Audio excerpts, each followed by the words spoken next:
Hi, everyone. Thank you so much for joining us today. This is our third session of our Women Empowerment series, and this is Women Are a Collection of Their Strategic Paths. It is a pleasure to be with all of you today, and to those returning guests, welcome back. But to our new attendees visiting us here in person and through our webcast, thank you for joining us. So, since I started my journey within student government as Secretary of Governmental Relations, I envisioned creating a program that focused on women in politics to create these grassroots opportunities and initiatives for women pursuing careers in government. This idea then blossomed to a bigger scope, highlighting FIU women and our friends in their respected professional careers. So I sit here today, and I'm so honored to be next to a rock star in her field, one of the most influential and dedicated public servants in our community. Senator Anita de Flores is a veteran of the Florida legislature, representing portions of South Florida from Westchester and Kendall to South Dade and the Florida Keys. From 2004 to 2020, Senator Flores' successful career shortly began upon receiving her BA in Political Science and International Relations from FIU. Prior to being elected a state representative, she spent 2 years advocating for our university students in her district as a director of state relations here at FIU. She served in the Florida House of Representatives for 8 years and then in the Florida State Senate until 2020, where she held various leadership positions. In particular, she became the first Hispanic woman to serve as president pro tempore of the Florida Senate. Hello. So I just wanted to dive deeper with you, and so you can share with us how you started your journey with your career. Well, first of all, thank you all so much for coming. I was joking with Alexandra before, and I said, okay, so these are the two keys to making sure, at least to let me know that my little speech here today, and hopefully it's not just a speech, is not a total bomb. So 2 things. One is that people actually show up, so check mark, yay. And the second thing is that nobody falls asleep. So if you think you're gonna fall asleep or doze off, just like walk out, that way I don't feel bad and I can check both those off. So no, but really, thank you so much for being here. Look, FIU is, for me, is like a second home. As she mentioned, one of my very first professional jobs was to work here at the university. I worked as the director of state relations. And I guess to answer the question, how did I start, is that's kind of a tricky question. And I think maybe this is kind of like, I'll have hopefully a couple takeaways for you all. But one of them is that I would say, I don't know if there's like a conscious moment when you start.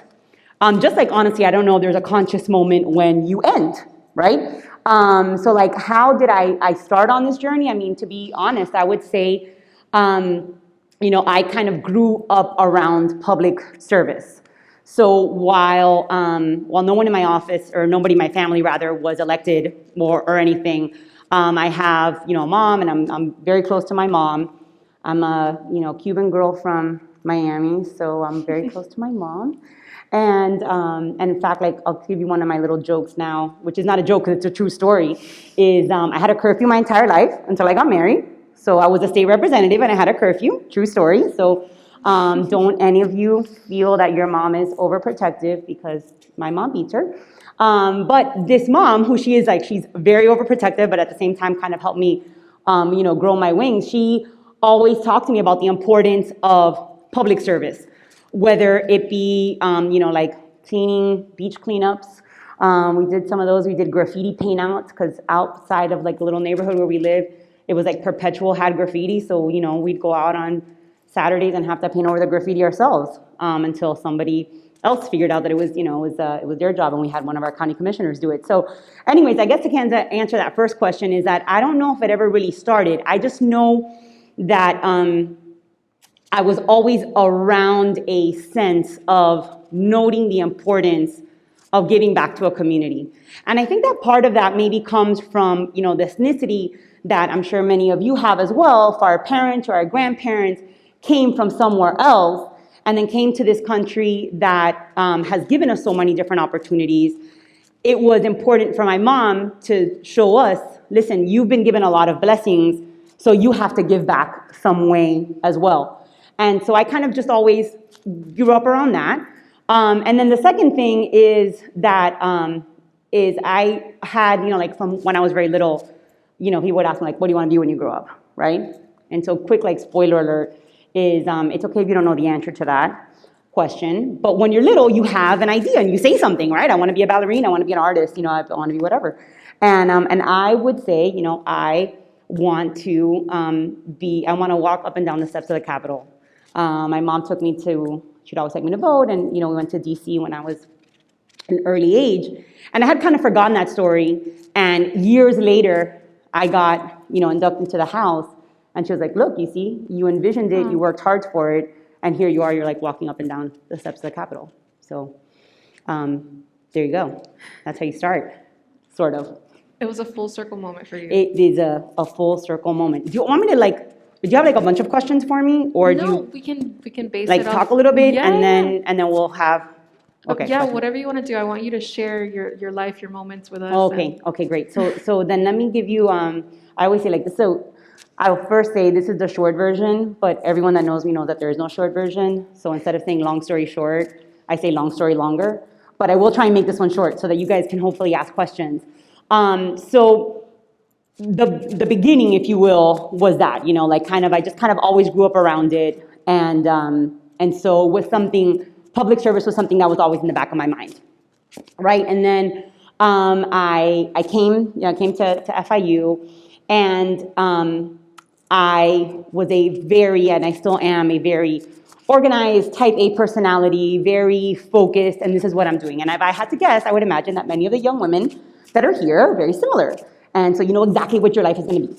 And you know exactly what you're doing next year and in 3 years from now, and you know that at age XYZ, you're going to be married and have 2.5 kids, and it's going to be perfect.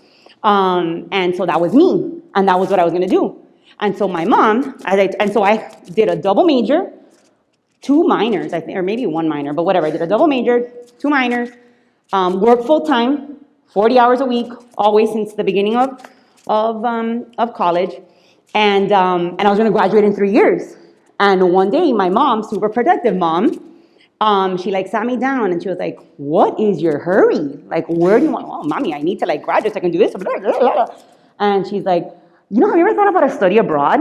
So this is my mom I have a curfew, and my curfew was midnight, just for the record. It wasn't like my curfew was 4 a.m, all right? And this is in the 90s when South Beach was cool. And, people would go to Amnesia, whoever remembers that. Anyways, thank you. And so I had to be home. Anyway, so my mom says, "Have you started thinking about a study abroad?" And I'm like, "Well, there's no time for that. Hello." And she's like, "Well, you know what? Figure it out." So I went to the office of, study abroad here at FIU, which I know that now is a major office. And when I had this great idea in the ancient ages of 1996, there was I think someone that was part-time, and they had a couple of brochures, and they're I don't know, figure it out. So long story short or longer, I did a study abroad, and I went, because I don't play around. One of the things you'll learn about me is I work hard, but I play hard too. And the reason I can play hard is because I work really, really hard. So I did a study abroad in Spain for 6 months. And instead of graduating in 3 years, I graduated in 3.5 years. And so there was that. So one of my other tidbits is, have any of you studied abroad yet? Okay, well, you guys are going to have to study abroad, okay? I promise you that there's time, because your life, your career, your 2.5 kids, that's all going to work itself out. But your study abroad is, you're going to have opportunity to travel, of course, but it looks a little bit different when you're with your, spouse and 2.5 kids. So I did that study abroad, and so I'm going to fast forward on the study abroad, because, my friends, I did in my career not 1, not 2, but 3 different study abroads. I did 1 in undergrad, and I did 2 when I was in law school. It's a separate story of how I was able to convince my parents to let me do that many times. The biggest thing was, well, you have to pay for it yourself. So that was kind of one of the biggest things. And obviously your grades need to still, be good. And so I share that on the study hard, play hard, or, work hard, play hard kind of thing, is because I think that that's kind of like an important thing that maybe at this age or time in your life you maybe need to hear, right? Like, yes, you definitely need to have your goals and have your plan and work towards them, but it's okay to schedule into part of that some fun for yourself as well. And, studying abroad is, you actually study too, so don't, get me wrong, but you can do both. And so why was I able to do that? Like I said, listen, I worked full-time when I was an undergrad, and then when I was in law school, and I went to go do the second study abroad, like at this point, everybody in law school thought I was for sure totally crazy, because your second summer of law school, like you have to do an internship, because if not, you're not gonna get a job. And I was like, you know what, life always figures it out, so I'm gonna figure it out. And so after said second study abroad, long story short, I got an internship at the Florida House of Representatives, and I enjoyed that, and I did that. And then when the internship was done, I still had 1 semester to finish in law school. So I was in law school at UF. The internship was in Tallahassee. It finished. I came back to UF. I still had 1 semester left. And I ended up having a really tough last semester because, as previously mentioned, I did 2 study abroad.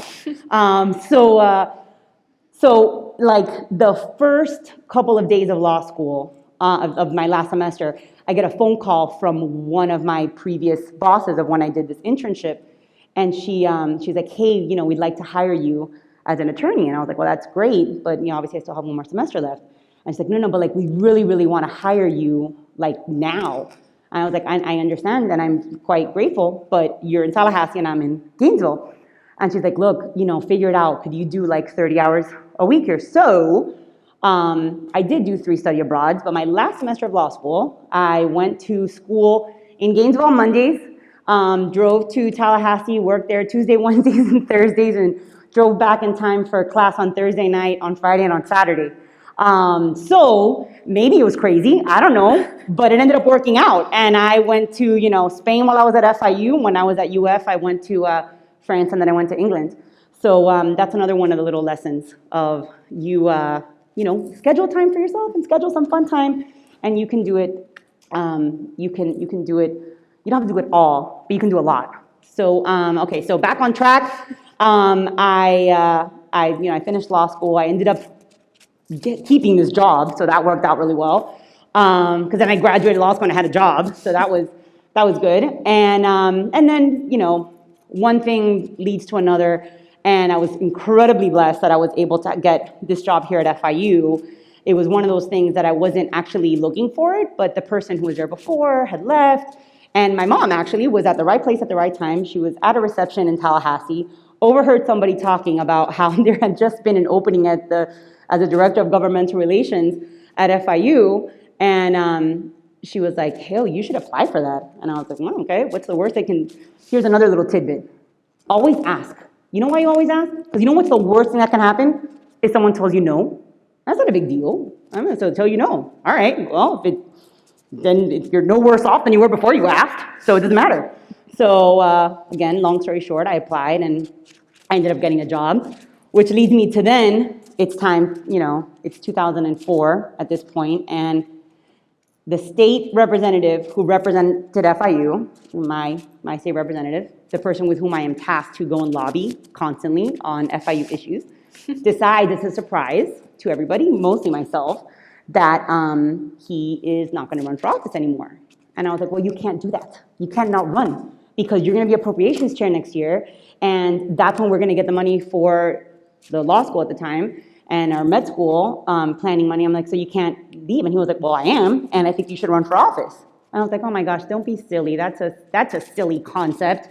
Which I do think things have changed enough in the last 16 years at this point that I don't think that a young woman's reaction right now, your default is going to be to say, no, I can't do that.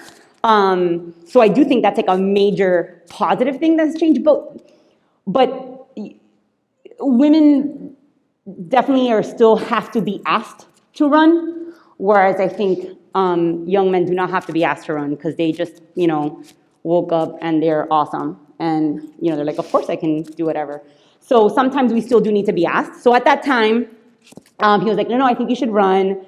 And I said no. And so anyways, long story short, obviously I went home and I lived at home with my mom, right? And so I had my mom, I had my boyfriend at the time, he's not my husband. But I asked them, like, what do you guys think? And of course, the two of them are like, oh, of course, you should run, that's fantastic, I was like, I don't know, so let's make the pro and con list. So I make lists a lot. If that works for you, I would strongly suggest for you to continue to do lists for the rest of your life. And so I did a pro and con list, and there were a lot of pros. I could help my community. Here it is, it's the time to actually implement this public service that I had been, thinking about in my mind. All this, and then what's the con? And really the only con was maybe I'll lose. And so I was like, well, that's not that bad. I mean, even if I lose, I'm still gonna have a job, so yay, right? And so, long story short, I ran for office. I went door to door. I asked people to vote for me. We ran the first campaign, and for those of you who have worked campaigns now, you will think this is really crazy. But we worked the very first campaign around my mom's kitchen table, and I worked full time, and I got off of work and then went and knocked on doors and had a couple friends that helped me, and then surprise to everybody, including, because I didn't just like run unopposed. I had 6 people that ran against me in a primary. There were a bunch of people that were supposed to win that had already been there, and they had, establishment and money and this and that, and surprise, I won. And just for the record, I won by a lot. It was a 6-way primary, and I got 55% of the vote. That's extremely impressive. Which means that the other 5 people, I'll do the math for you, had to split 45% 5 different ways. So I brag on myself too, because that's another little tidbit. Here's another little tidbit. It's okay to toot your own horn, and you should toot your own horn. Like, there's the balance between like tooting your own horn and like being obnoxious about it, But it's okay to toot your own horn, again, because men toot their own horn all the time. And so anyways, I won, and then 16 years happened, and now I'm done. And here's another little tidbit. Your life really does go by quickly. That's not a bad thing. Sometimes people say that as a bad thing. Like when people say like, enjoy this time, it's the best time of your life. Like I hate when people say that.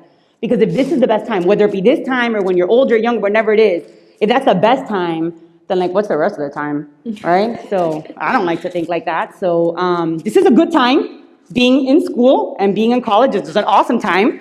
But it's not any better or worse, it's just different than the time that I'm in. But now here I am.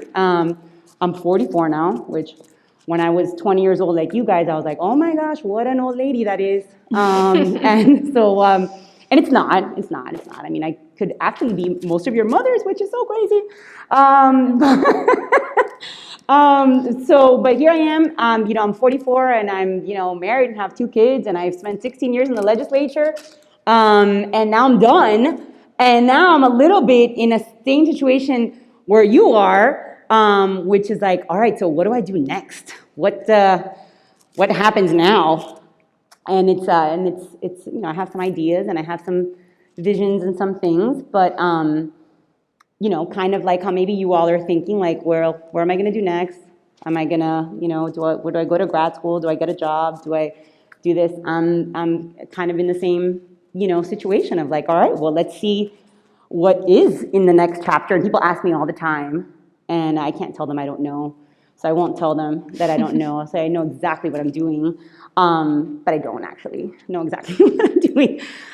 So there we go. That's my life in a, hopefully like in a 10-minute time period. And there you go. That's me.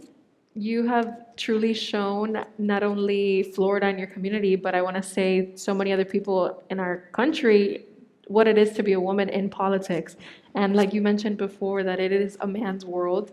But in your role in the legislature, how did you slowly or quickly overcome that stigma? Like, how did you rise to your leadership positions and do the best that you did? That's a great, very good question. And I would say, listen, I can say that there are certain aspects and things that things have, improved in the 16 years, just like they had improved by the time that I got to office from the previous generation, right? So I do think that things will continue to improve, but I'll tell you. First, right? I had 3 strikes against me from somebody that just looks at me, right? And maybe similar strikes that you feel that you may have. Is that, I was young, I was a woman, and I was Hispanic, right? So, you go to Tallahassee, and now, just also, side note, like for those of you that know Tallahassee now, are elected officials now, there are a lot of young members, a lot of people that are getting elected in their 20s. I got elected, I was 27, and the next woman was 30 years older than me. But even like the next man was 10 years older than me, right? So I was 27 in a world of definitely much older people. So, when you go and you talk to people, I think you have to be somewhat cognizant of what it is that they see. And so that doesn't mean that I think you have to change who you are or change the way you talk or change anything. I'm not saying to change any of that, but I think it's important to be cognizant of that. And it's important to also know that sometimes there are harsh realities, right? One of those harsh realities is that there will be times where it will take you twice the work to get half the recognition. And it will suck, and it will.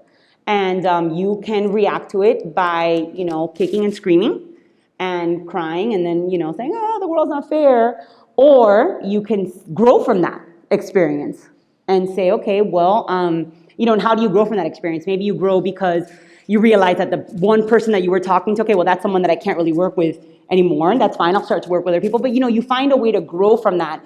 But I think sometimes, especially when you're talking about like women and like women empowerment groups, sometimes there are some entities that kind of like sugarcoat that fact, right? That it does sometimes suck, that you will come across sexist and racist people. You will, right?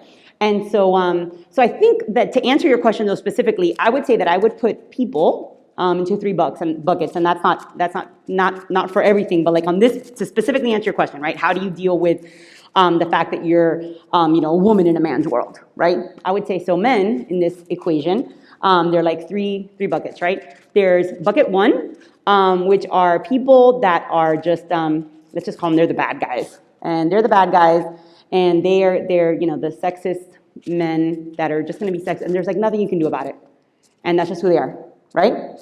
And so part of what you have to figure out is, if the person you're talking to is that person. So part 1, right? They're the bad guys. They're like overly and like no matter what you do, you're never gonna seek recognition in their eyes. Then there's part 2 that they start like, I don't know about this, like young girl and whippersnapper. But eventually they say, oh, you know what? This is a smart person. This is someone that can help with. This is someone that I can work with. This is someone.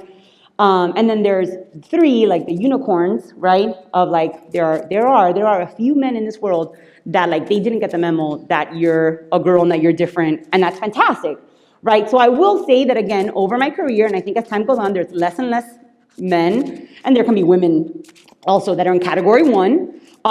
There's an increasing number that are in category 3. But still the majority of people, I would say, are in that kind of second category, right? Where the first time that you meet them, or the first couple times, they're not necessarily totally taking you seriously. But then you prove yourself, and they do take you seriously. And so how are you able to get success? You have to work really hard, and then you have to find the ways where you will have a voice, where you will be able to be successful, right? So if we're talking specifically about politics, I'm gonna find a way to like, hey, is there a bill that's important to the speaker, and how do I figure out and say, hey, guess what, speaker, I'm the one that wants to file that bill. And they're like, oh, okay, we didn't expect you, but okay, sure, go, So I think that you have to find your opportunities, and you have to, execute them. And then you need to figure out, like I said, I think one of the biggest challenges is trying to figure out the person whom you're speaking with, kind of what bucket are they in, and recognize that people can change buckets.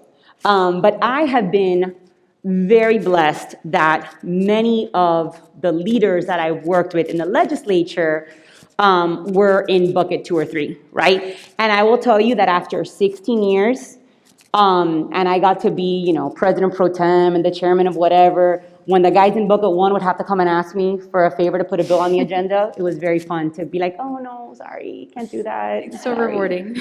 So bad, but no. So anyways, but you don't start that way. You don't start that way, which is, you have to kind of earn your stripes, so to speak. Beautifully said. And what would you say would be your biggest accomplishment within the legislature? It could be policy-wise, it could be a personal growth milestone that you made. What would you consider your greatest accomplishment?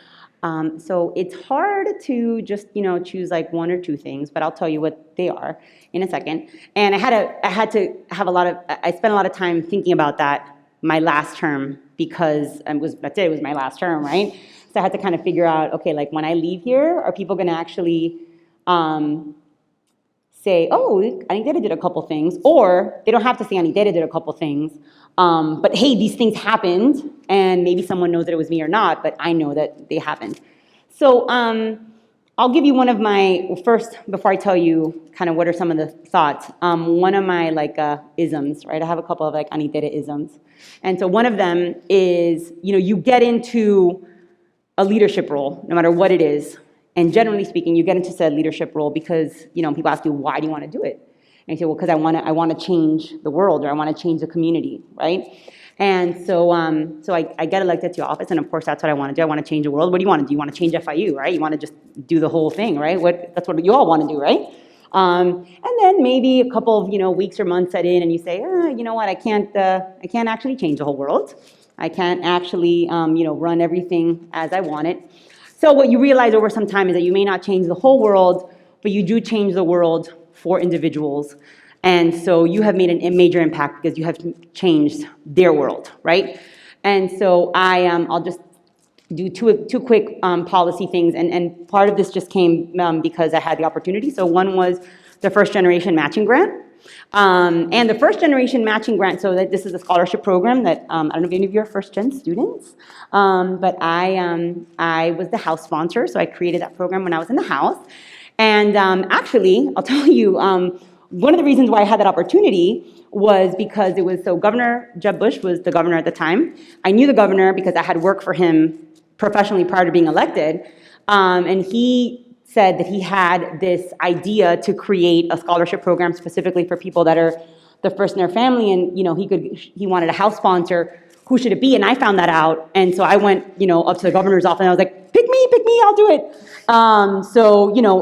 That's an example of both having a man in power that was good to work with, and then also kind of putting yourself in the opportunity.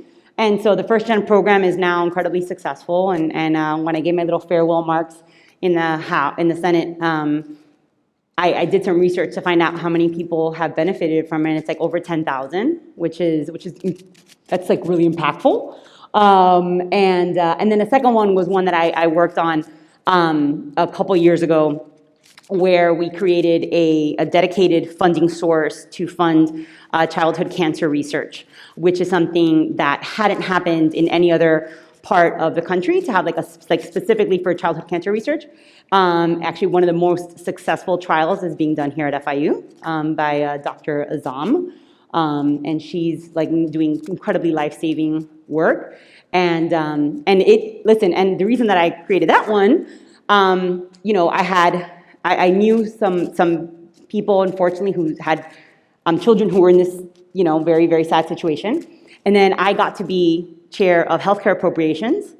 And I went to the staff director. Here I am. I'm I've already been doing this for a long time. You'd think I'd know that I can just do things. And I went to the staff director, and I was like, hey, I had this crazy idea. Can we just put $5 million in the budget for childhood cancer research? And he's like, you're the chairman, you can do whatever you want. You got to get people to agree with it, right? But I was like, okay, that's cool. And so sure enough, boom, it was an idea, and it happened, and now it's in its 3rd year. It's, kind of cool. That's amazing. She's like belittling a little bit like what she's talking about, but Senator Flores has been a huge champion for FIU in the legislature.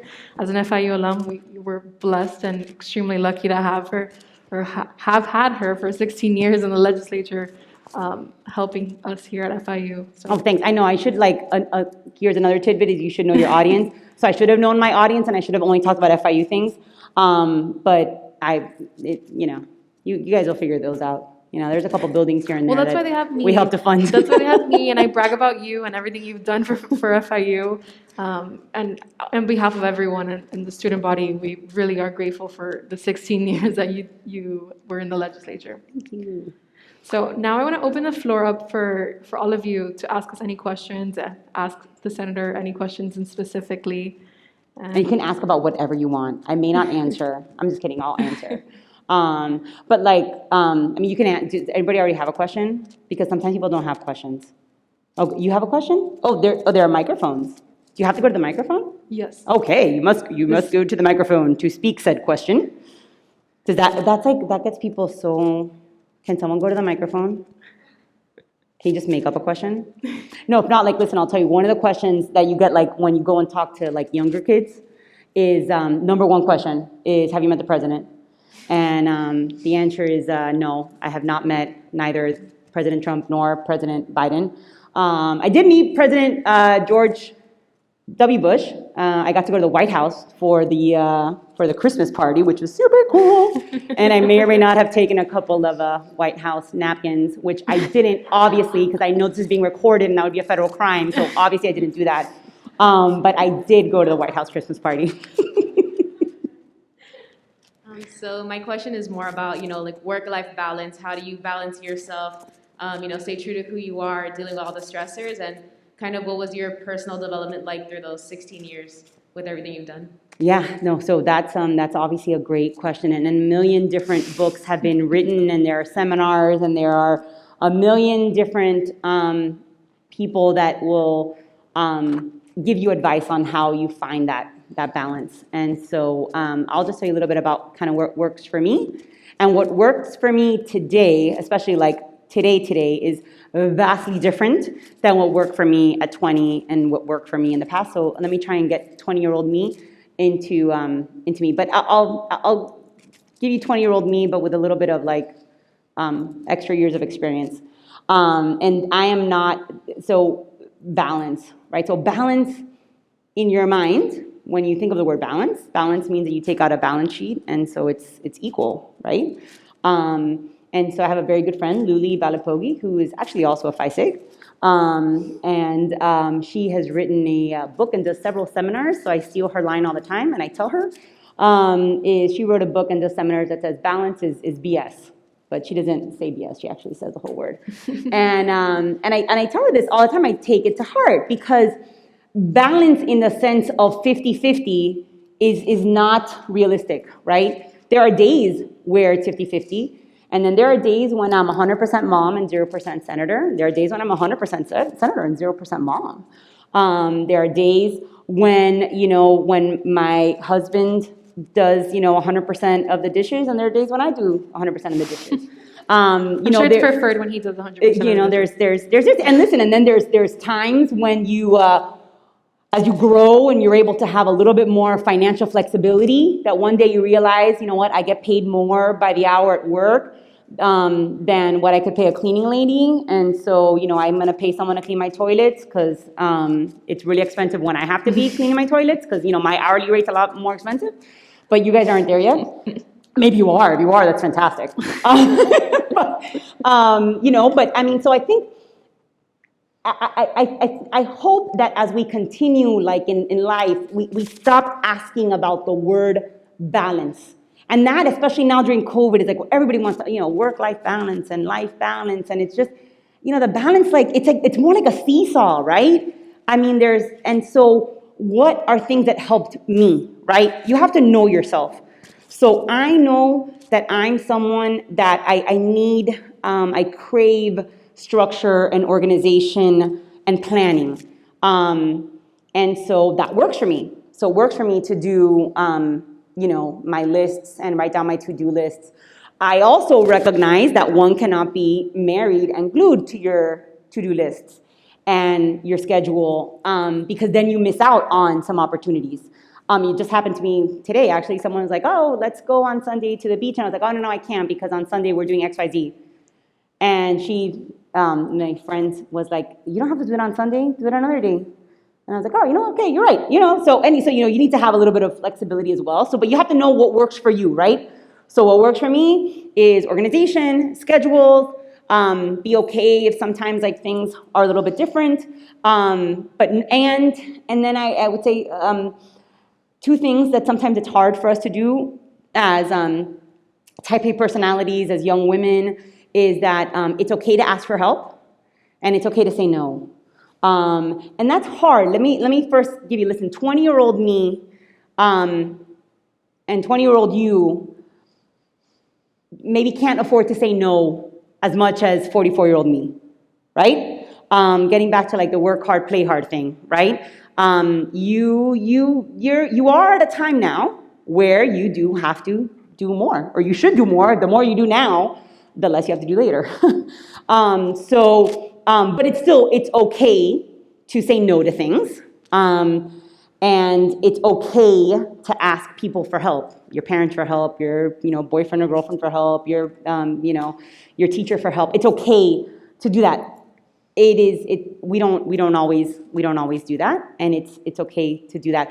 And then the last thing that I'll say is here's one of my isms that's not my own, but I will steal it from the airline industry, which is that you need to put your own face mask on first. And I had a friend of mine, same friend, who recently, like relatively speaking, 3 years ago, told me that. And I love it, and I think about it all the time. I'm like, why have I not thought like this my entire life? If you don't put on your own face mask first, you cannot take care of anybody else. Now, that does not mean take care of yourself in a selfish manner.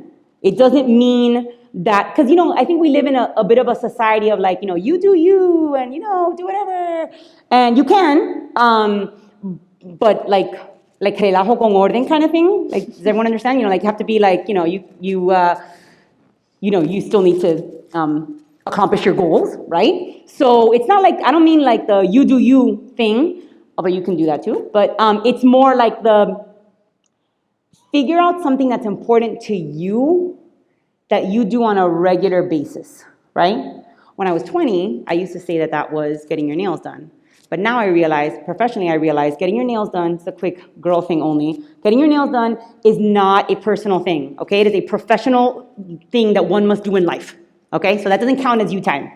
I had a time in my life where my life was like so crazy and so hectic that my like quiet alone time was when I would go to the dentist. And oh my gosh, the lady doing my cleanings were like, tú eres la única que viene aquí para relajarse. Like I was the only person that would go to the dentist to relax. I'm like, listen, it's 20 minutes and I can't talk to anybody, so it's perfect, So don't be like that, me. Don't do that. But find a thing that's important to you. So like, what is it that's important to you? Is it cooking? Is it, exercising? Is it whatever it is? But like, try and find time. You have to schedule it, probably. But try and find a scheduled time to do something that's important to you, because if you don't take care of yourself first, then you're not going to be able to take care of everybody else. That's actually a really good point, because coming into my role, that's actually something that Sabrina here instilled in me.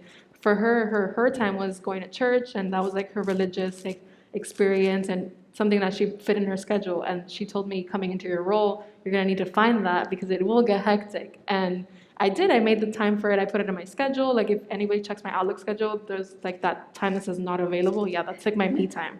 Yeah, no, you need to do that. Listen, and I had a time. Look, this may be something that maybe professionally you're not quite there yet. In that you have people to help you out. But I was blessed that for several years I had professional staff that would help me out. And so whether you have staff or not, you could do this for yourself. I had my aide would, look at my schedule, and would say, Maritela, like, when are you going to go to the bathroom here? I'm like, I don't know, I'll figure it out. I was like, no. So, legit, I had like scheduled potty breaks, like if I was a little kid.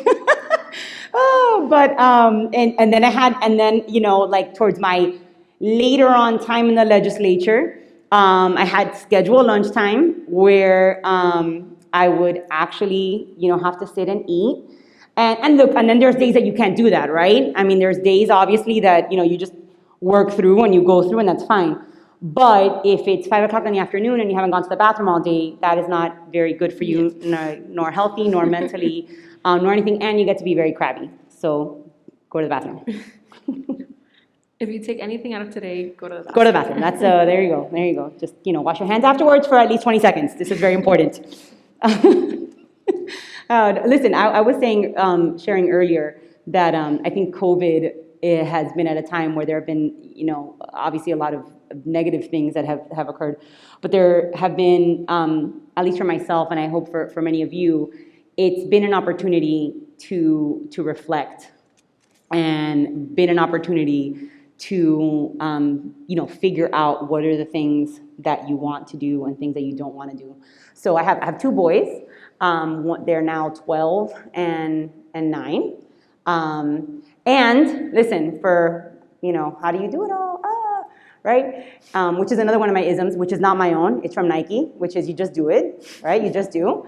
So I had my first son when I was in the house, and I knew that I wanted to try and bring him up with me. And there was a previous representative, she's now a congresswoman, Debbie Wasserman Schultz, who had brought her twins up. And I was like, well, if Debbie did it, I could figure it out. I could do it too. So the first thing I had to do is I had to go lobby the speaker for a better office. And it was my second term. So I was still kind of like new. And I was like, listen, you just need to give me a better office because I need space to breastfeed my kids. So you start talking to a guy about breastfeeding and they're They like, get oh my scared. God, yes, do whatever you want. Whatever you want. So, I figured out like what was important to me. It was important for me, at least for the first couple of months, that as long as I could, to bring Maximo up with me. And so, I figured out that I couldn't be watching him all day. So financially, my husband and I figured out a way that we could afford to have in the office some people that would like help watch them. So you have to make some financial sacrifices. But, I figured out like what was it that was important to me. And then also like it was kind of like a good enough excuse sometimes. Like if I really didn't want to do a meeting, I had a great excuse because I had Max. And then professionally, secretly, it ended up being kind of good because then I'd have like, important people in the legislature be like, oh, I want to come and play with the baby. I'm like, oh, that's so great. Come in, governor, come in. Senate president. So that was fun. And then I went to the Senate, and then I had another baby when I was in the Senate. And so, and now they're 9. So the reason why I started telling this story, I went off on a major tangent there, was because of COVID. And so, Corona happens, and, it's like devastating. And it's like, okay, I have to be home all day, every day. And I love my children and my husband very much, but, they can get you a little crazy. But, so what did I start doing? I started saying, okay, you know what I need to do is I need to go out for a walk every day. Because if not, I'm going to go crazy. So I started doing that. And then so a couple of months in to quarantining, we're sitting around and we're having dinner. And, we asked the kids like, oh, are you guys kind of getting bored? Are you ready for Corona to be over? And this and that. And my 9-year-old looks at me, he was like, no, mommy, I love Corona quarantine time. I was like, okay, tell me why. And he said, because we get to have fancy dinners every night. And we did not have fancy dinners, okay? What he meant by fancy dinner was that we all sat at the table every day. We ate on actual plates and with actual forks and knives and have a pitcher of water. And, we like actually ate and we shared.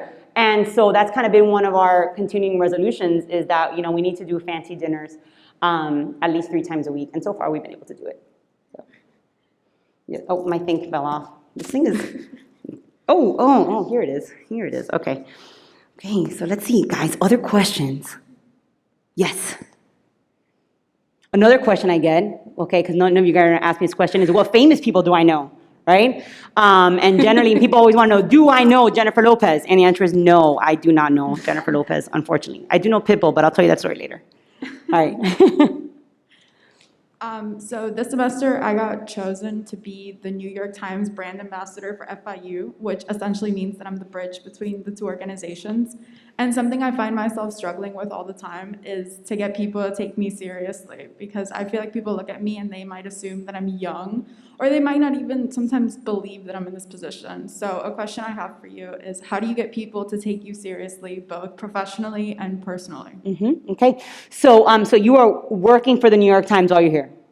Okay, so first thing that I would tell you to do, and I don't know, is this here? You guys can hear me? Okay, so first thing that I would tell you to do is, do you have a badge? Do you have like a badge or like a name tag, something that says like, I'm the New York Times person? Do you have like a thing? Okay, well, make yourself a thing. Find yourself a thing. So listen, when you guys walked in and I said like, oh my gosh, I love your mask, because look, your mask says, I can't see that far, but Speaker of the Senate, maybe, right? Your mask says president and yours says vice president. So that's like a super practical piece of advice. But for real, find yourself, make yourself a badge, a name tag, a thing. Like, why do you think that when people are running for like judge, for example, they walk around with this like big sign that's like, oh, I'm fulana and I'm running for judge? Or how come members of Congress walk around like with their giant pins, right? There's 435 of them. Do you think anybody, they don't even know each other, right? Why do you think they walk around? So that when someone sees them in the hallway, they're like, oh, hello, representative. Oh, that's so great. Now, just a side note, in the Senate, I refused to wear a pin because I was like, at this point, you should know who I am. But at the beginning, no, they don't know who you are. And you know what? Listen, sometimes people make the mistake of you say, you know what, the fault's on them. How come they're not taking me seriously? Like, how come you don't know who I am? Or how come you don't know that what I'm doing is something that's so important, right? They don't know. And so it's up to you to get them to figure out that it is something that's important. So practical advice, I don't know, you make yourself like, so just so I can understand your role directly, right? So you are working for the New York Times, you go to school here, right? And you were tasked with writing stories for the New York Times? No.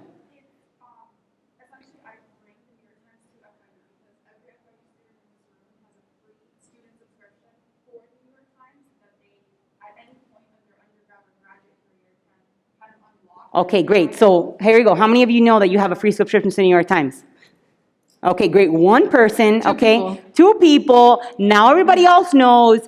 And so here's something here's one of your homeworks. I like to give homeworks throughout. Here's one of your homeworks. Is everybody going to at least log on to this New York Times account, right? It helps your fellow Panther here look good. Like people are actually logging in. Because from a practical sense, we do have to help each other. Not just women. I mean, women have to help each other too. But like as a global society, right? We are tasked, I believe, with trying to elevate each other, right? So here's an easy thing that you can do to help a fellow person out. And I mean, I'm not joking. I don't know, like wear a mask that says, New York Times on it. That's probably a pretty good idea. And then people are going to come up to you and say like, oh my gosh, do you work for the New York Times? Like, oh, how come you have a New York Times thing on? So that's like specific advice, but overall, right? How do you get someone to take you seriously, right? It's hard. And there is no easy task. There is no easy way. And you cannot make someone take you seriously. That is hard for us to understand because you want someone to so badly, right? And you can't.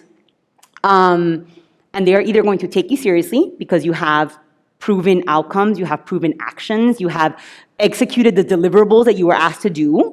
And at that point, they will take you seriously. Maybe at that point, they still won't take you seriously. But then now at that point, that's on them, right? Like you've done your part, right? So I guess like the second answer to your question is you have to do your part. You have to do your part. And sometimes it does mean twice the work for half the recognition, and it sucks, right? But there will come a point where it's not going to be twice the work for half the recognition, right? There will come a point where you can, flub your way a little bit. But you can't flub your way at the beginning. You have to work really hard for it. And you have to toot your own horn, and you have to, put on the mask that says I'm from the New York Times. I know it's kind of harder now because we all have masks on to like go up to people and start talking to them. So wear the mask, and now people will know you're with the New York Times. People know you're the Senate president. Maybe you're not the Senate president, but you're wearing the mask, so I assume that she is. Hopefully that helped. Okay, hopefully, and if it didn't, you can just lie to me and tell me later on, afterwards. Let's see, so what are some other questions? Questions for you guys, okay. Oh, you have a question? Oh, she has a question, okay, good. Any other famous people you know? I'm sorry? Any other famous people you know? Oh, my Pitbull story. Yeah, you Okay, so you guys want to hear the Pitbull story? Okay, so here's I'll tell you the end, which is really what the whole story is that I gave Pitbull his honorary college degree. Oh, Yeah, because for a couple, in one of my different professional roles, I helped establish a college here in Doral College? Doral College. I helped establish Doral College, and Pitbull, Armando is we're on knows first him name by basis. first name We're on first basis. name basis. It's super cool. So Armando has a professional relationship with some of the individuals that I worked with a college on, and so we had to do something to kind of get people to actually want to come to said college and get people to enroll. And so we called on Armando and we said, hey, how about we give you an honorary degree? And he's like, sure, dale. He didn't actually say that, but he did not actually say dale, but it would have been funny if he did. And so he said yes, absolutely. So when we had, before we had the first graduating class of the college, we had an opportunity to talk to some high school seniors, and at their graduation, there was a special surprise, and out came Pitbull in like the full regalia, and we gave him the degree, and then unfortunately, here's like the rest of the story, is he took a picture, and he took a picture with the diploma and me, and with his middle finger up. And the reason he did that was because he's like, this is to show everybody who said that I couldn't ever do anything, and all the teachers, and look at me, I got a college degree, which was super cool at the time. But when you just look at the picture, you're like, No what context. in the world does that mean? So, I've actually seen the picture. yep, that's me. That's me in the picture with Pitbull and the middle finger. That's me. So It's a meme at this point. So I'm sure it is. There you go. So I'm a meme. That's kind of cool. There you go. now everyone's gonna go Google it. I know what you guys are doing right now. Go Ani Tere Flores Pitbull. Yes. I love that story. You can't be Cuban and not love Pitbull. I'm so sorry. Right. But okay, so my question is, what is the biggest challenge that you faced in your career, and how did you overcome it? Yeah, great question. So I think that, listen, the biggest challenge is like I said, like the fact that you are, I did not look, none of you here look like who the typical politician is, right? Or the typical CEO, or the typical, I think that's starting to change, and that's continuing to change, but there's still some time, right? So I will tell you a story about one of the ways that I overcame it.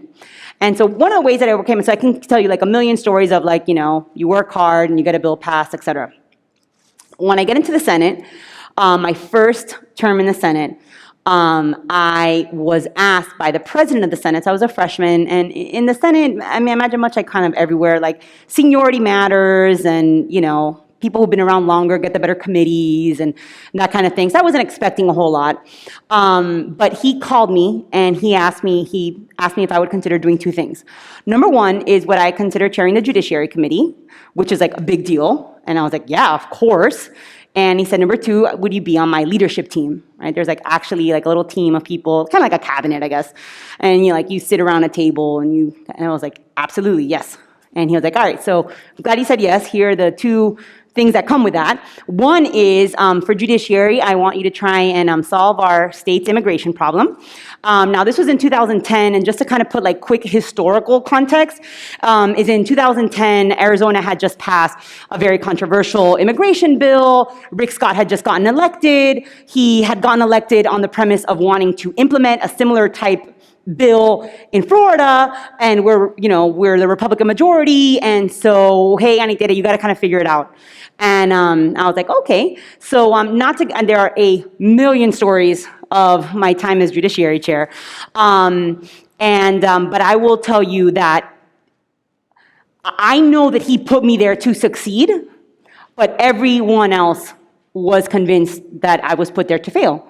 It was easy to put me in charge. I'm Hispanic, so hey, if you put me in charge, then it can't be like an anti-immigration bill because I'm Hispanic. So He got cover, and I, he gave me full reign to do, to implement things in a respectful manner. And so, like I said, there's like a million different stories that I can share. I will tell you, so one of the things is I was pregnant during that session, but nobody knew until the end of session. And oh my gosh, there was protests every day outside my office. I had, people, a lot of, not fun things. And then at the end of session, when it was obvious that I was pregnant, people were like, oh my gosh, you've been pregnant this whole time? So I was able to prove to them, yes, one can be a woman who is pregnant and navigate this difficult system. And so, we went through this immigration battle. We came up with a bill. It was one of these bills that like nobody likes. It was either like, too liberal for the Republicans and it was too conservative for the Democrats, and it was just a hot mess. The bill's kind of coming forward. There was one part that I was like, listen, there's one thing that I will not do. And the one thing that I will not do is I will not do like you can get pulled over and you have to have like your documentation with you, right? I was like, that's a red herring. You don't have to do that. There's a million other ways we can actually solve this problem. I will not do that. And so the bill gets to the floor and several people in charge are like, look, that part has to be in it. And I'm like, look, I can't do that. So that was a really hard time for me because I had to go to several leaders and say, I know you asked me to see it through, but that's it. This is like a black and white line. I can't do this.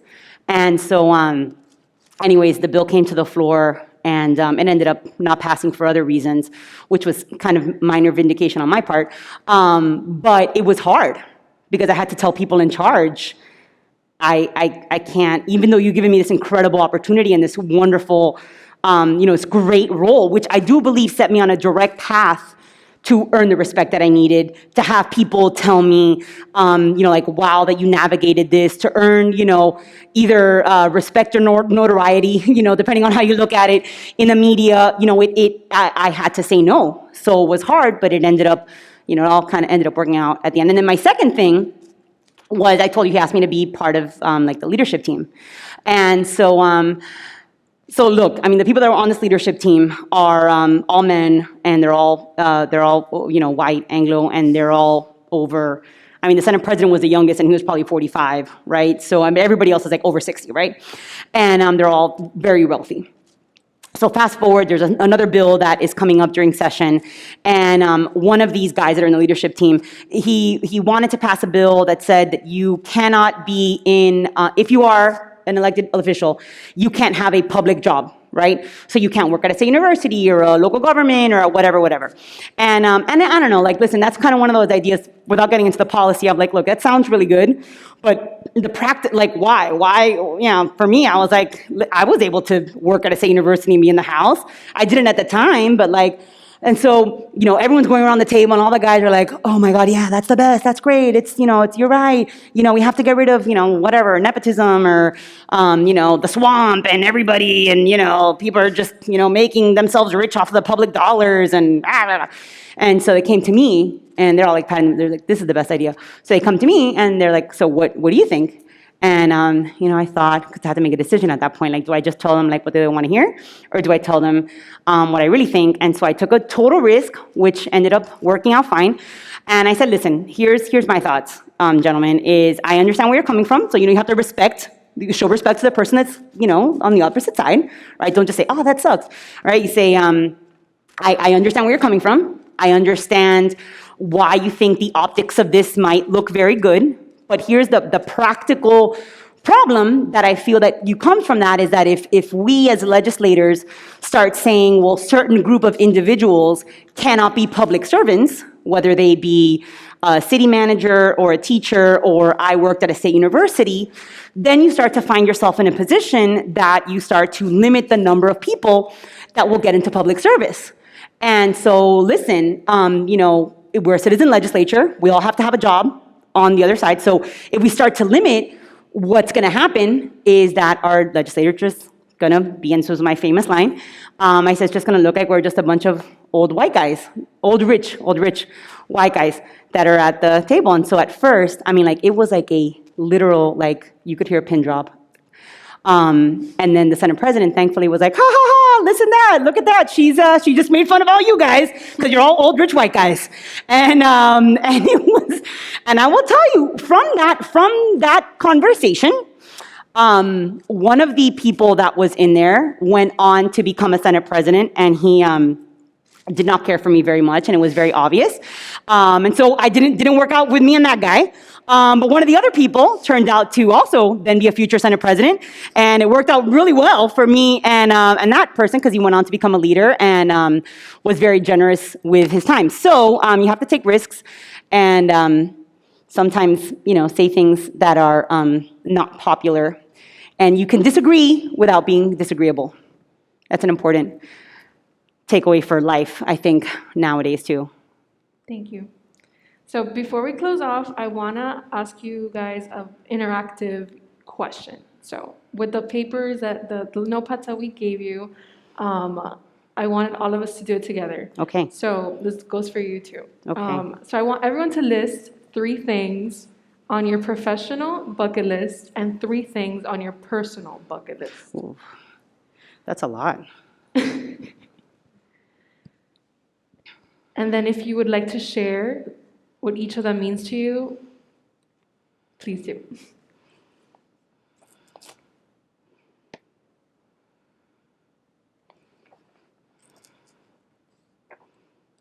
That's really hard for me because I have to come up with new professional bucket list things.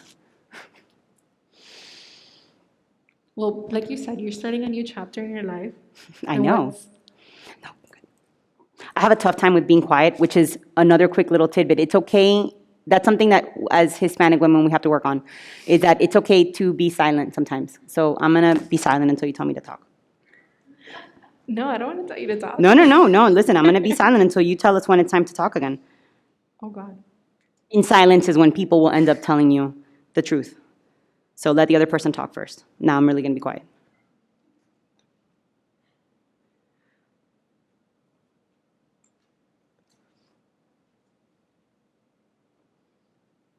This is when we play like the elevator music.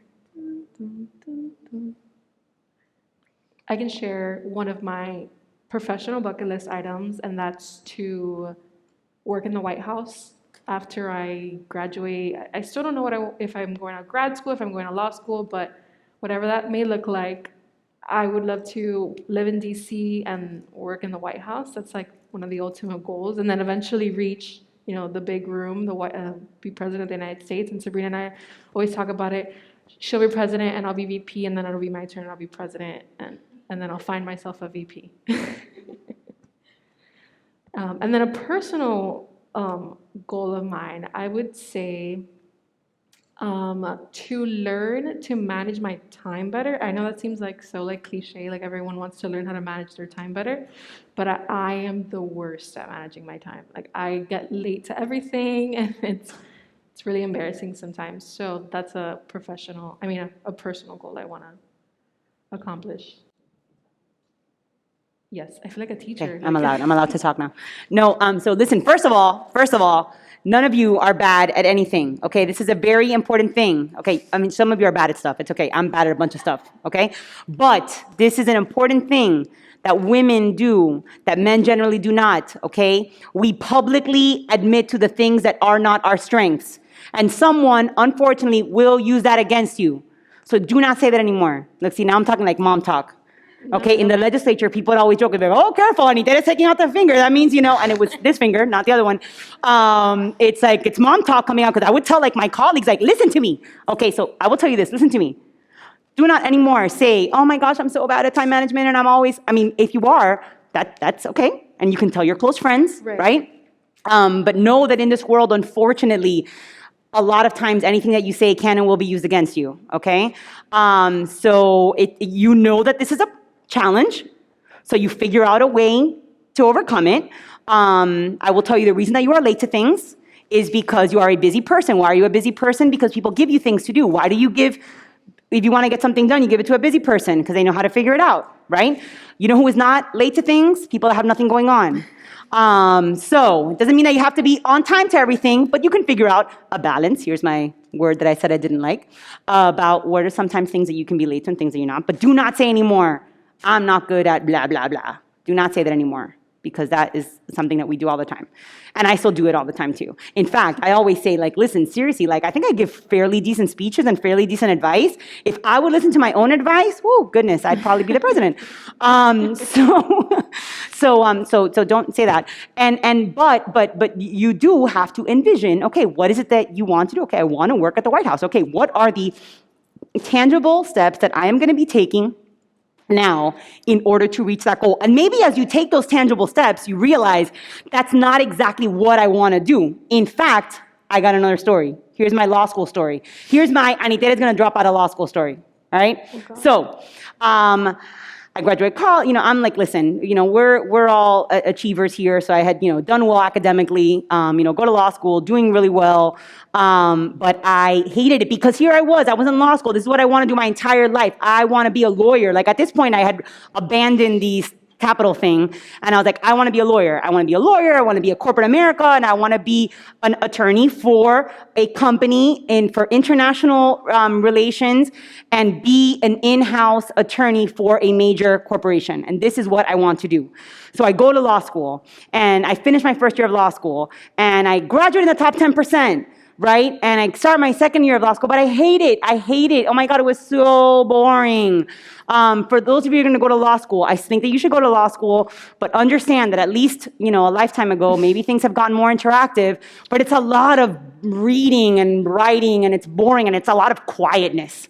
Right? It's not like made for us. It's not blah, blah, blah, blah, blah, blah, right? So I'm like, I do not want to do this anymore. I'm going to quit law school and I'm going to go, I don't know, study public administration or something. And so I'm out. So I go to the dean of the students and I was like, all right, I'm out. I'm going to drop out. And he's like, oh, okay. That sounds wonderful.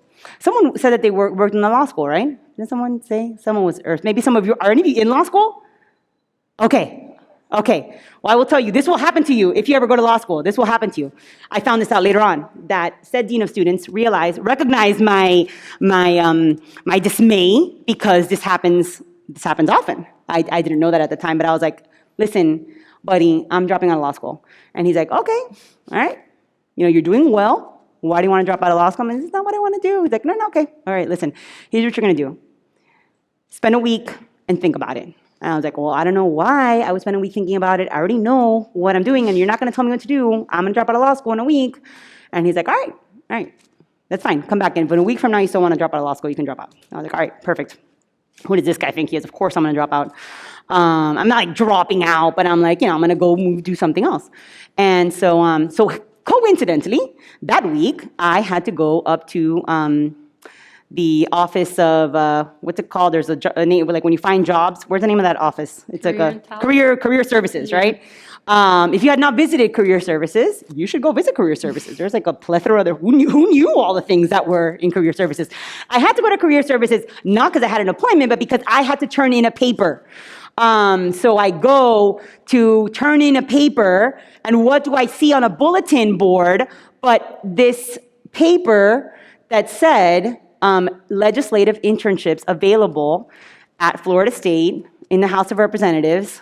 Apply, deadline is in a week. And I took it home and I, called my mom. It's, still attached to the hip at her. I still talk to my mom like 10 times a day. And in fact, she may be watching now, so hello. And I was like, Mommy, remember when I was little and I said that I wanted to be like walk up and down the steps of the Capitol? I mean, what do you think? It's crazy if I spend next semester in Tallahassee. And she's like, yeah, I mean, hey, what's the worst that could happen? They tell you no and you don't get the internship, not a big deal. So anyways, I applied for the internship. I got it. The rest is history, as they say. And I did have to go back to the dean of students, and he told me so that he knew I was not going to drop out of law school. I forgot why I started this story, but it is, I guess it's just like, it's a tangent. I have a lot of tangents. It's back on the, like, if you think you know exactly what you're going to do, know that sometimes life takes like little curves. And who knows? I mean, maybe if I hadn't done that internship, I wouldn't have, continued on this path. Who knows? Who knows? Life is like those read your own adventure books. You guys ever read those? Do they still have those? I make my kids read those because I'm like probably like the biggest old school mom in the whole world. Like I think that my cartoons from my time were the best. So my kids watched, like He-Man and, Voltron. You guys don't even know what that is. Here's a fun thing. Okay, I'm going to do this one more funny and then no one's going to know. Does anyone here know who She-Ra is? That's so embarrassing. Thank you. I know you probably only know that because you... Of course. So anyways, so I make them read the Choose Your Own Adventure books. But life is like a Choose Your Own Adventure, And sometimes you choose the right one and you fall down you climb the mountain, and the other times you choose the wrong one and then you fall down the cliff. But even if you fall down, you get up again. Well, Oh my gosh, hold on. You guys are supposed to tell us what are your bucket lists. You see? I do this sometimes too much. I talk too much. All right, someone tell me what your bucket list items are, or I'm going to choose you. Not good. All right, there we go. Oh, bucket list over here. Here we go. Yes.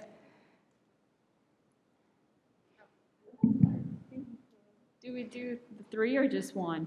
Whatever you whatever you want. want to share with us. Okay, I want to intern at a law firm because I want to intern at the Department of State and hopefully become a diplomat in the future. Nice. And then life, I want to live in New York, basic, but I want to travel to China Mm-hmm. and just build my dream home. That's it. Those are all incredible goals, and these are all things that you can definitely achieve, and you can have, tangible ways of doing them, and you have but you make your plan. I know now it's in South to do vision boards, so you can do a vision board, or you can just do it. But those are all very tangible things. It's important to write your goals down. And I would say that FIU offers so many resources for us, so definitely take advantage of them while you can. I think all of those on your list, FIU can definitely connect you to, so again, take advantage of them. And listen, and talk to the professors about it. Oh my gosh, they get so excited when someone actually talks to them, and because listen, professors are normal people too, and they don't want you to think that they're just big fat nerds that just sit there talking to them. Talk to them. They've got those. They've got those.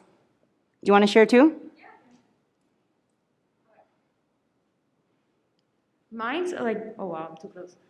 They're kind of, I didn't do separate, I just kind of did some goals in my life that I have. They're kind of also basic and kind of not extensive, I guess. But the first one I put is kind of basic as well. It's to graduate, get my grad certificate, my master's to become a speech pathologist. Super excited about that.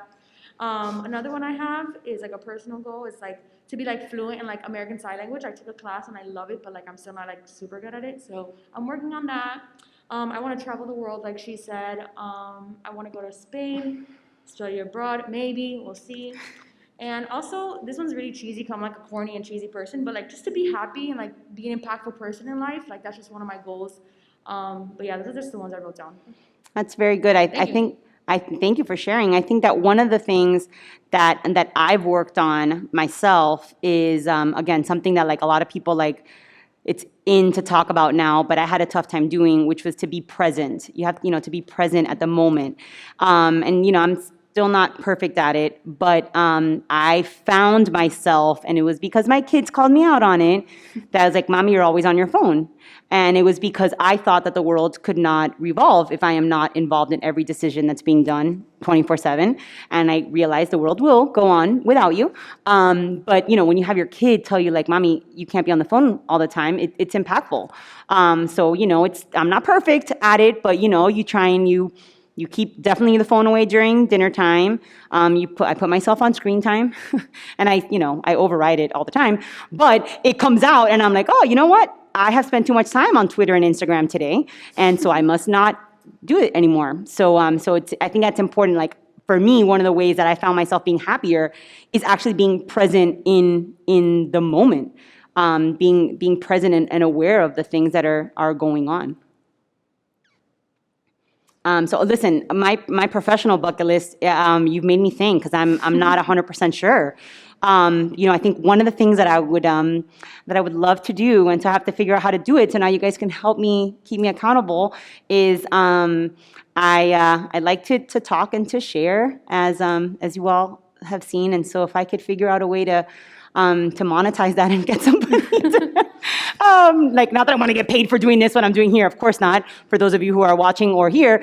But I realized, oh my gosh, there's like this whole world of like professional public speakers, of people that go and, get paid to go and talk and say the same things that I'm saying now. So I have to figure out a way. I have some ideas and actually some people that I may know to do that. So I think I have to figure that out. So that's kind of probably on my professional bucket list. And look, on my personal bucket list is to continue to travel. So one more story. So I told you I did my study abroads. At this point already like 6 or 7 years ago. So 2 quick stories. One is that so about 6 or 7 years ago, my mom, we both say sometimes like crazy ideas. And she's like, in Spanish, the only way your kids are going to learn Spanish, because my husband's American, is the only way your kids are going to learn Spanish is if we go to Spain for 6 weeks. And I'm like, ay, mommy, for sure. No, for sure. Listen, I'm just going to get up and go to Spain for 6 weeks, for sure. And she's like, no, you figure it out. And so super long story short, I went to my husband a couple weeks later and I was like, hey, I had this idea. Like, what do you think? I mean, if we, just save some money and we take the kids to Spain for the summer. And he's like, I think that's a great idea. And I was like, all right. So long story short, listen, we made financial sacrifices to try and make it work. And my mom came with me and my sister came with me and I went to Spain for 6 weeks with my 18 months old and 4-year-old. And the plan of going was like, it wasn't like, obviously we went to museums and things, but it was, we just lived in Spain to do it. And so, you make some financial sacrifice on the front end, but we figured it out. And then second is a couple years ago, I had to go do an event in Rhode Island. And then like the week after that, I had to do an event in, Massachusetts or something. And so I told my husband, I was like, man, it'd be so cool if we could just like drive up there and just like take our time going up. And so super long story short is we did. Everybody thought I was crazy because we did a 3-week road trip with, at the time, a 5 and 8-year-old. And it was fantastic and awesome and the best thing that we ever did. And in fact, after that, we said, what we should do is we should visit all 48 contiguous states over the next couple of years. So we're almost done with that. We actually did one this year too. Even in COVID, this was our craziest one. We got an RV and we drove, over a long time, but we drove from Miami to the Grand Canyon and drove back. And we didn't kill each other and everybody liked each other and we had fun and we had fancy dinners and we were socially distant and it was awesome. So we've got like 5 or 6 states left to go in the north, east and middle states. I don't know, like the middle states. And so then I said, okay, well, when we're done with these, what are we going to do now? Well, instead, we already go on a road trip every year, and the kids know we go on a road trip. So after we're done with the states, I said, well, what we're going to do is we're going to go to Spain for 3 weeks. And so ask me in 2 years from now, you can ask me if we actually went to Spain for 3 weeks over the summer. But That's so sweet. yeah, so that's my story. Okay, so do you want to close us out? Do you Yeah, wanna I leave us know. with one last piece Sure. of inspiration? So, listen, things that I work on, so for myself, is I know that sometimes I talk too much, and I wish that you all would have talked a little bit more. And I don't think that was your fault. I think it's my fault. Listening, like when you listen to people, is not just waiting your turn to talk, right? Listening to people is actually listening to them. So I'm working on becoming a better active listener. That will have to be for another day for me to be a better active listener for you all. But I share that with you so that you know that I continue to be on a path of personal growth. So, one of the isms that's not mine, but I steal it. It's from Governor Bush. He says all the time, success is never final. And so what that means, and I think that's an important thing to know, you cannot wake up one day and say, that's it, done. Today I reached my success. Because it's kind of the same thing as thinking, like, this is the best time of your life, right? If today I reach success, then what do I do tomorrow, right? It means that you do continue on a path of personal growth. It means that the answer to the questions that you have are the same questions that I still have. Listen, I still sometimes have people that don't take me seriously. I still have people sometimes that, now I'm at a professional part of my time where I can tell them to go fly a kite. You can't, or maybe you can, maybe you can, maybe you can. I probably should, actually. Here I am telling you can't say can't, and here I am telling you say that you can't. You probably can, maybe, you can figure out the times when it's appropriate for you to tell someone to fly a kite. But I want you to know that, listen, I struggle with those same questions still. I struggle still with those same questions of balance. I struggle still with the same questions of, am I being the best mom, wife, professional that I can? And some days I can, and it's awesome. And there's some days that I can't. And that's not a great day. But it is what it is. I'll leave you with a couple of thoughts. First, a practical thought that I meant to ask you all earlier, but I didn't, and that is that it's important for you all to plan for retirement now. I know that, I hope that, listen, for real, how many of you have a job, right? Okay, great. How many of you have a retirement account? Okay, great. Woo, one, nice. Okay. Listen, Linda, right? Listen, okay?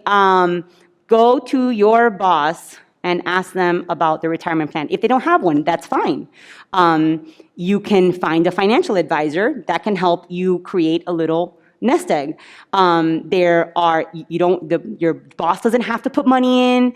It can be all your own money, that's fine, but it's better than putting it into a savings account, because you put it into a savings account, you get no interest. Look, I started saving for retirement not till I was, 30, probably about 30. And I'm in a relatively good enough place now. My mom didn't start until she was 50. And she has a little bit of a nice nest egg now. She's retired and she has, a little bit. It's not the only source of income. But anyways, my point of telling you that is, as cheesy as it sounds, is it's really true, right? So try and look into your retirement things now, like for real. That's like an important homework that one of you guys should do. And then my other homework is, because we're supposed to be talking sort of about government, is that do any of you know who your state representative or state senator is? Oh, good, a couple of you do. For those of you that don't, it's okay. Go online, figure out who your state representative, or if you don't like state politics, let's say like school stuff, figure out who your school board member is.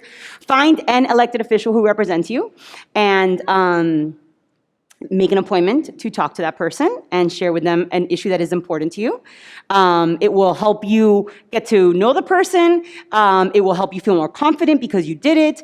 And it will demystify what it means like to talk to an elected official. So those are some practical things. But I will say that overall, know that you continue to your personal growth journey, your strategic path, right? That was the name of the talk. It's important to have a strategic path. No, sometimes you get off path. But know that you're going to be on a strategic path for your entire life, right? You're always going to be on a road to somewhere, because if not, then you're just sitting around and you're doing nothing. And so it's important to have that, to know that you're going to continue on your strategic path. And I'll just end on this last thing that maybe sounds a little bit cheesy, so just bear with me, is I think that we are living in a particular time. First, let me back up. Listen, our country is not any better or worse off today than it was, 200 years ago, right? Remember, like, the way that our nation was founded was because of a war, and the Boston Tea Party was violent, and so with, our nation's challenging discourse is not something that started now, right? We actually started off that way. But I will say that I think that because of the structure of social media and the news media being very segregated, kind of, right? That we listen to this echo chamber and we only listen to ourselves, right? I would say we have lost sometimes a bit of empathy towards our fellow person. And so understand that every person that you're talking to has something going on, right? There is, if someone cuts you off because you're driving take a moment and, say a prayer or say something because, that person might be having a bad day. If someone says something on, Twitter or on social media that is negative towards you personally or towards your boss or towards your school or towards your church or whatever it is, know that they don't have the experience that you have. And so just know that it's important. I think we're losing some of that empathy towards our fellow humans. And so as cheesy as that sounds, I do believe that it is at this point less and less up to me and more up to you all to have that empathy towards your fellow man and woman, to understand that generally speaking, very generally speaking, people are good. Generally speaking, people do want what's the best for this world. And if sometimes they say that in a way that's not nice or negative, maybe it's because they have something that's going on with them that one of the things that we can help do is help understand what's their perspective and why are they coming from that perspective. And so with that, listen, I think that nobody fell asleep, so yay! That is good. Thank you all so much for being here. I'll stick around for a little bit in case anybody has any kind of questions offline. Each of you in this room are incredible young women and men, so thank you for being here. But you are all leaders in your own right? Whether you have a title, whether you don't have a title, I guarantee you that there is someone that you may or may not know who looks up to you. And that is very powerful because you are changing the world for that person and you might not even know it. And so continue on that path because you all are just absolutely incredible and wonderful. So thank you for spending your afternoon with me. Thank you. Thank you for joining us. Yay. And I wanted to remind all of you and those watching through the webcast that we will have our 4th session next month. So stay tuned on our social medias for all those details. But thank you all for joining us today. Thank you.